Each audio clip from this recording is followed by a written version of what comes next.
All right, let's go over all of your payday terms this week are all abbreviations, and a lot of them are ones we've already had. So several are reviewed. They may all be reviewed actually.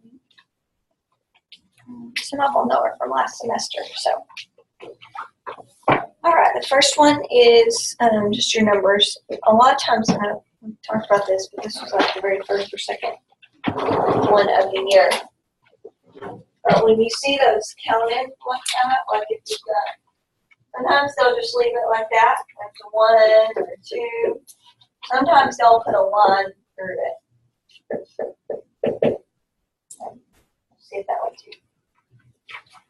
No, that's not really practice. I would say probably taught a whole lot anymore like it used to be, but people still use them. All right, AM is morning, so that GTT is drop or drops.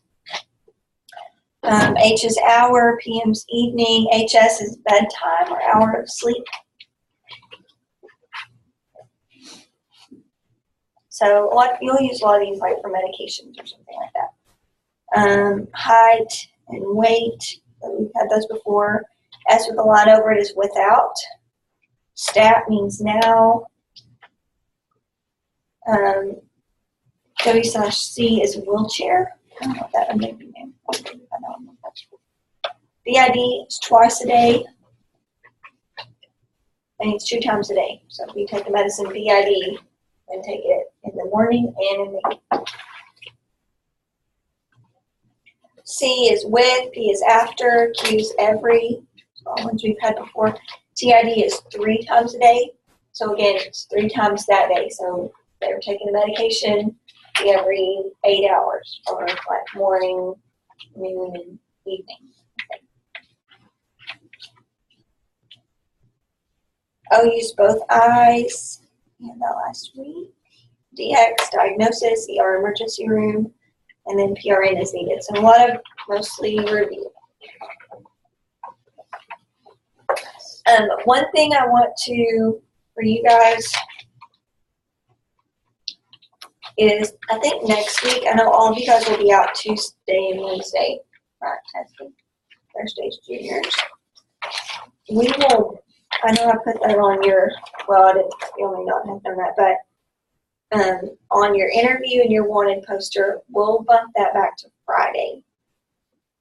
I didn't really plan that very well. I planned this a while back. So, anyways, you might change that to Friday, which will be the 6th. All right. So, have y'all gotten your interviews done? Okay. Start working on those. And then we just got one more unit after this. So, and then next week we'll start the skeletal chapter. Skeletal, musculoskeletal, muscle, skeleton. Very, very basic anatomy. I mean, super basic. That'll be a good way to end. I'll do that. Okay, now grab your notes there. So there's a little bit of conflict resolution notes in your, actually no, they're not. I just added these. Anyways, let's look at this conflict resolution. So we've been talking about characteristics of an effective healthcare worker, or just things that can. Oh, I didn't get it. Did you pass it back?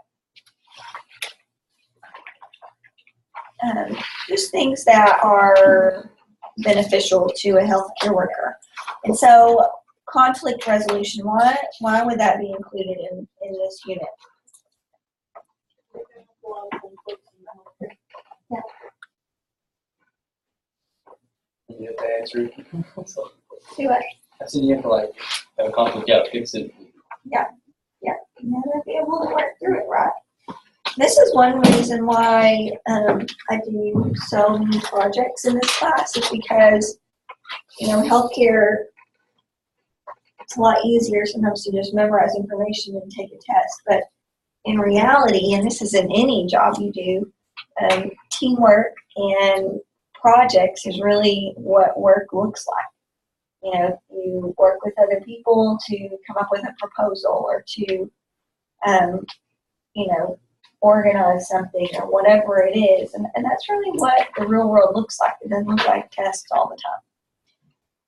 And so that's one reason we've done so many projects this year, but this is a big part of that. You think back on projects you've done or group projects you've done and how did you work through those, and did everybody participate and how could that have gone differently? And that's part of this conflict resolution is I don't know, it's just a normal part of life. And so these things that we're going to talk about today are good not just for work or not just for this class, but really for any conflict. It says upon completion of this lesson, the student will be able to identify and understand conflict better, show that you understand resolution strategies, and then we're going to have a little bit of role play at the end. We'll see. All right, it says conflict is a normal part of daily life. While we can't avoid it, there are some things we can do to handle it in a constructive way. Healthcare workers need to develop skills. Who are some people, do you think, as a healthcare worker that you would come into conflict with?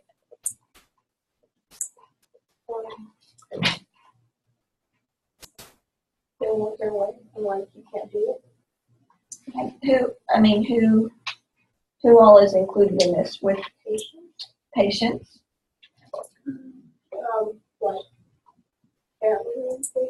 Okay, yeah, definitely. Everybody can conflict with anybody. Yeah. And coworkers, right? Other people that have authority over you as far as your work goes. So yeah, these could come from any direction. It says conflict is common when there is a lack of good communication. Many problems can be avoided by active listening. Do you think that's true? What do you usually find your conflicts boil down to? Not following the rules. Not following the rules. What else? You have a conflict with a friend. Yeah, misunderstanding. Misunderstanding. Good. I would agree. I would say it's usually someone misunderstood something or somebody said something or whatever. I mean, 9 times out of 10, that's what the conflict is about. So, yeah, I think we'll find that good communication really is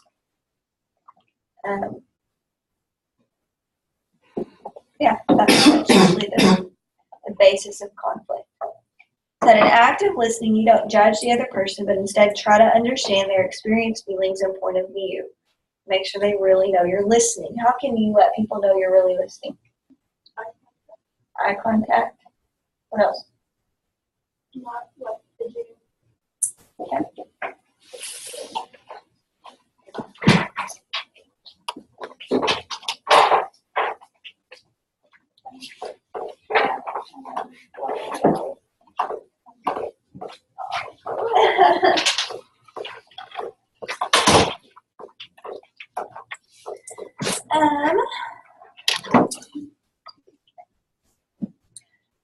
Yeah, eye contact is a big one, not moving around. What else? What are some other things how can you know if somebody's listening to you or not?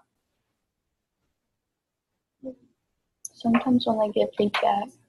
Okay, so giving feedback, right? They say something that makes sense with what you said. Good.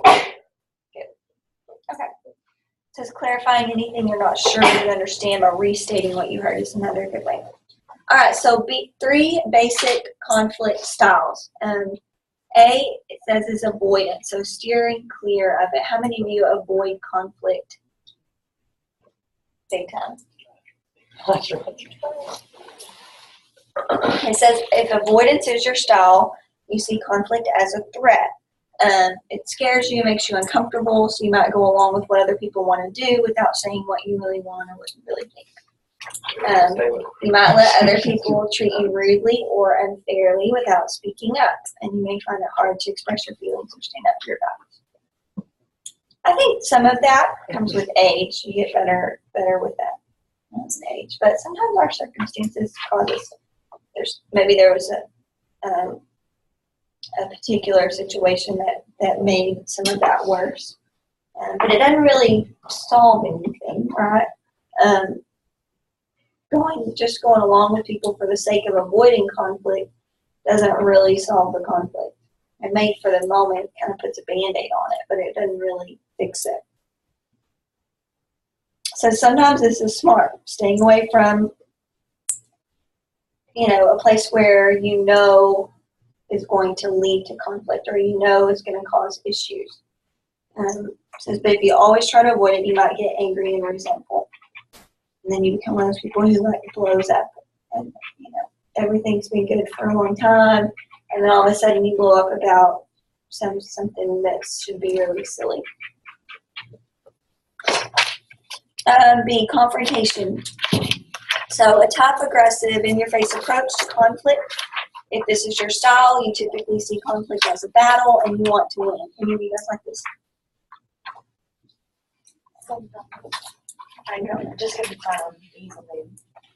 That probably depends a lot on who it is.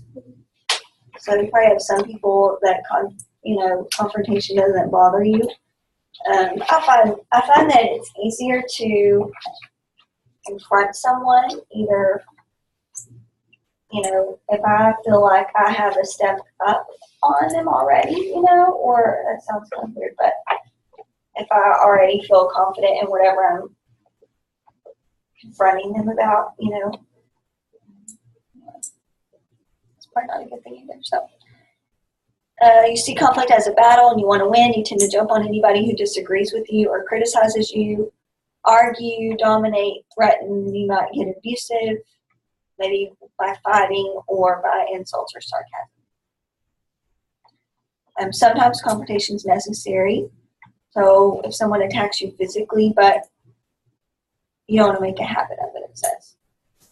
Because other people will avoid you, right? If you're one of those people who's constantly stirring up issues, people don't want to be around you. It makes life really difficult, and it's just a lot easier to not be around people who are like that. So I think it's a good. Let's talk about the next one. Says problem solving. So working to find solutions to conflict. If this is your style, then you're not threatened by conflict. You're a good listener.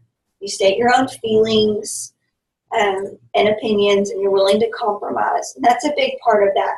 Stating your own feelings is a part of that confrontation, but being willing to compromise is kind of the humbling part of that. So it's a good mixture of both, right?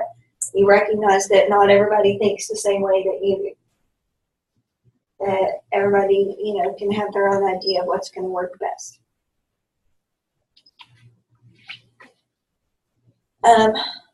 You're not threatened by conflict and you don't fear it. You see it as just a part of life. Good listener. Enjoy give and take that happens when people work out problems together. You believe that when conflict occurs, it's possible for everybody to win. It's not always the case, but if you're a problem solver, you probably get along with a lot of different people. You don't waste your energy fighting, and you don't get hung up on feelings of resentment. You know yourself pretty well, and you enjoy getting to know others. And we'll talk about some of that later on too, but anyways. And then you feel like you're a good problem solver? Are you going to be maybe like a mediator, or you're good at figuring out ways for things to work together?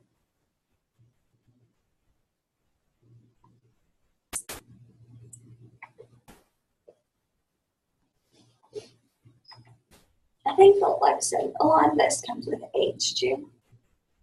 All right, so a 4-step model for problem solving. Let's look at this. Says find a good time and place to talk. And this is the same. I want you to think about situations maybe you've been in this week with friends or family members or somebody that you've been in conflict with this week or last week or recently. And think of, I know you've all got somebody on your mind. I mean, odds are you've probably been in conflict with someone. Maybe they don't know you're in conflict with them, but you are. You know you are. So it says choose a time when everybody's calm and ready to talk, and that's important. You know, don't don't try to hash out a big conflict when you're already upset, or like right when it happens. It's really good to take some time and kind of think through your thoughts before you make any rash decisions. All right, set the following ground rules. So if you're talking, say, okay, I want to have a conversation about this, but everybody gets a chance, no interrupting, right? No name calling. No name calling, no put downs, and we're going to tell the truth. Identify the problem or the issue. Just let each person say what happened. A lot of times that figures out the whole situation, right?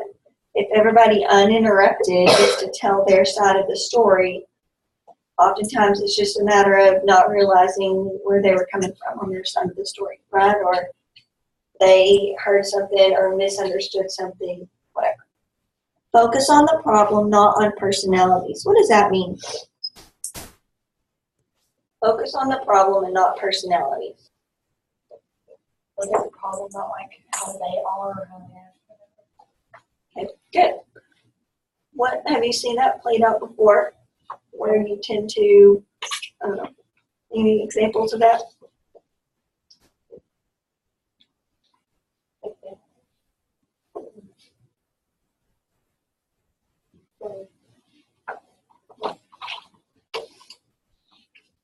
When someone has like a personality or like I don't know, they have like bad personality, not bad personality, but like they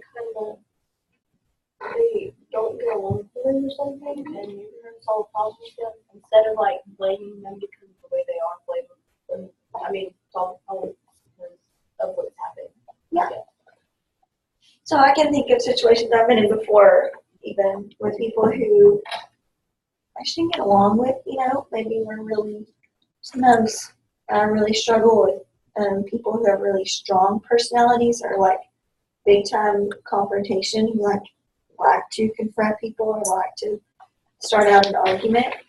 And so, in situations before where instead of let's figure out this issue, like maybe the issue was, I'm just trying to make up something. Maybe they didn't include me in something, and so I'm upset. So instead of just sticking with that one instance of where they didn't include me in something, I start saying, you never include anybody, you always want to do things your way, and you only want to, whatever. It turns into a you thing instead of a let's fix this issue. And that's something to take with you guys and think through when you come up in conflicts with your friends. Is let's have a conversation about the problem and not about you and what you need to fix, or you know what I'm saying? I don't know, because once people feel threatened, they're already going to be defensive, which is not going to make room for any kind of resolution, especially if you attack them personally. They're not going to want to listen to anything else you have to say. They don't feel like they can change themselves, so what's the point in having the conversation? And in all likelihood, you're not going to be able to do anything for someone else to change, right? If you're not going to be able to say anything that's going to make them want to change. That's something they have to come up with on their own. It says use active listening and I statements. What do you think that means?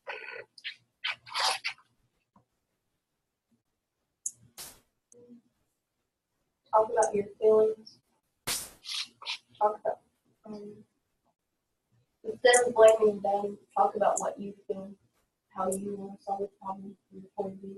Good. Okay, so let's say I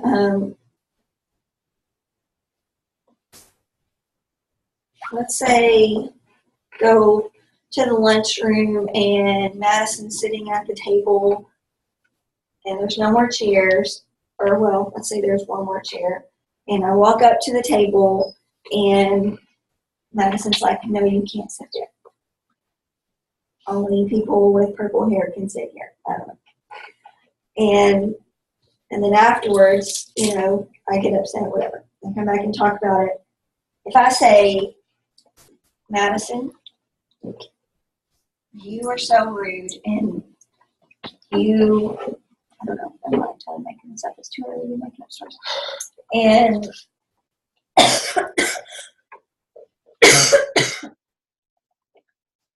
you just don't like me, and you just wanted who you wanted to sit there. So if I come up to her like that, you always hog all the seats up there. Whatever. But if I could come up that way, or if I came up and said, hey Madison, I really wanted to sit there, and it really hurt my feelings, whenever I couldn't sit there. There's a big difference, right, in how someone's going to feel, right? If Madison were to respond, she's going to respond a lot differently to me saying, it hurt my feelings, I really wanted to sit there, versus me saying, you're an idiot for not letting me sit there, right? If I say, you're rude and mean and only want to do what you want to do, she's automatically, what's going to happen to her? Do what? Yeah, right. She's going to respond in anger because I provoked that. Versus if I say how I felt, what is she going to, is she just going to like bury me in the ground at that point? You know what I'm saying? Like she's going to be like, oh, well, I'm sorry. What else would you say in that moment? I don't know. So I don't know. That makes a big difference. And I would encourage you guys, again, when you're approaching someone, whenever you're in conflict with someone, whenever somebody's hurt your feelings or whatever, go in with that mindset that, this is how I feel. This is, I would really, or maybe they didn't do something. I really need you to do this, or I could really use your help with blah, blah, blah. Instead of, you need to do this, and you need to whatever. And it automatically kind of lets that person kind of let their guard down a little bit, and they don't feel like they need to be defensive. Avoid communication blockers. And we will talk about those later this week. Talk about non-therapeutic communication. I think that's tomorrow. Okay, brainstorm for solutions, right? So identify the problem is step one of problem solving. 2 is brainstorm for solutions. So spout out your ideas. What if we did this? Hey, what about this? Or what if we, tomorrow we can ask and see if we can move an extra chair. Or, tomorrow you can sit here and the other person can sit somewhere else, and then we'll switch back the next day. Whatever. Come up, brainstorm options.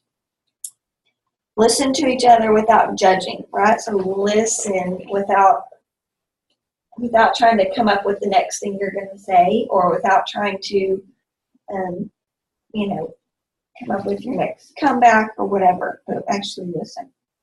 And then be willing to compromise. So if you want to be a part of resolution, then you need to be willing to let it not go completely your way.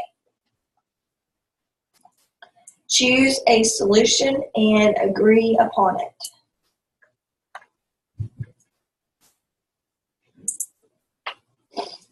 Like I'm missing one. Anyway, consider all the options, evaluate pros and cons. Look at what you can do, what's going to work, what's not going to work. Decide on one option that everybody can agree on. Everybody's not always going to agree. Everybody's not always going to be 100% in on one option. But what can you come up with that everybody can live with? All right. It says I statements. We've talked about these are designed to express and take responsibility for your feelings rather than blaming others. It says there's 4 steps to developing an I statement. The focus is on the action or the circumstance you want changed, not on the person. So tell them, I have an issue, I have a problem. Describe the problem. Tell them how you feel. Say, this made me feel whatever. And then it says, let reality be the disciplining agent by asking 2 questions. If you continue the behavior, will it make our relationship better or worse? So if they keep doing that, what's going to happen? Do you want our relationship to be better or worse? So when you do this, this is how it makes me feel. And go from there. Okay, de-escalators. What does that mean? Like, instead of escalating the problem, it's going down. So somebody's really upset, really angry, right? You try to de-escalate them. You try to kind of bring them back down so they can be rational. It says stay cool, calm, and on center. So just focus on the issue.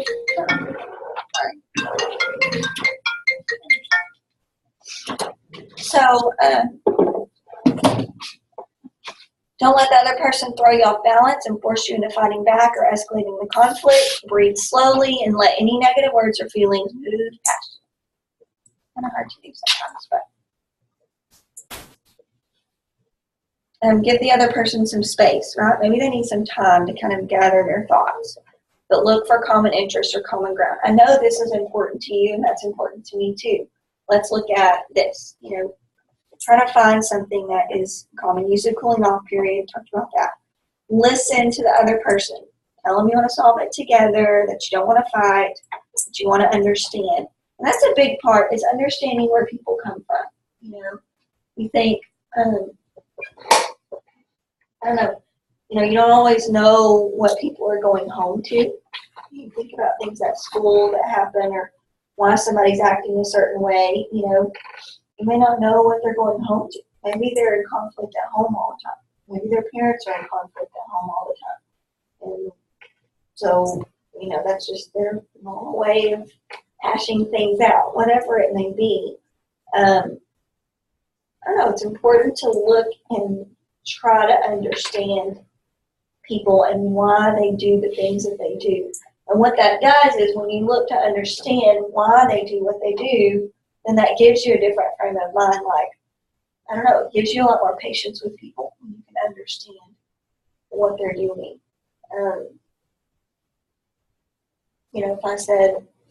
If I came in one day and was in a horrible mood and just started yelling at everyone in class, you'd be like, okay, what's up with Miss Bird? Like she's not being a very nice person today. But if I said, well, both my kids were puking all that long and I only got 2 hours of sleep, you'd be like, okay, maybe that's why she wasn't in that mood. So, and that's just an example, but it's important to figure out, to look at, okay, well, why are they like that? Maybe somebody stole your lunch out of your locker and you find it in the lunchroom and you find it in there, instead of, I don't know, embarrassing them or whatever, okay, what's going on? You stole my food. Is everything okay? Maybe they haven't eaten all weekend. Maybe they didn't have any food. They didn't have any money to get food, So not that makes that stealing okay, but it does give you a little more, I don't know, it just gives you, it kind of grounds you from getting so upset and making such a big to-do. Set your limits with non-blaming statements. So if you can't listen, it says then use non-blaming statements. You messages might make people defensive. Make sure you say how you feel. Lighten things up. Sometimes you can make a joke. Sometimes that doesn't work, but anyway. Don't use humor to avoid your problems, though. And then admit your part. Saying sorry or excuse me can help diffuse a situation. It doesn't have to mean that you're wrong and they're right. Audrey? So, I think that's important. Almost all the time, any conflict you can get into is there's wrong on both ends, even if you think that there's not. So there's always something that you've done to either make that person do what they did, or maybe you've lashed back at them for something. So figure out what it is that you've done too, and apologize for that, and that will de-escalate automatically. If they see that you're coming to them also admitting some guilt, if there's something, if there's nothing for you to be guilty about, I guess, but most of the time there is. Most of the time it was wrong done on both ends. So, the only other thing I'm going to say here is just not to air out your conflicts on social media. Because I think that doesn't help do any of these things. It doesn't help. It's not going to help with problem solving. It's definitely not going to help with de-escalating. And it's just like I said before, like we put a lot of who we are and our character out onto social media, and that's really dangerous. Not that you should put up a front that everything's perfect, but the reality is that stuff stays. It doesn't go away. You think you can get rid of it, but somebody can always screenshot it, right? Or somebody can whatever.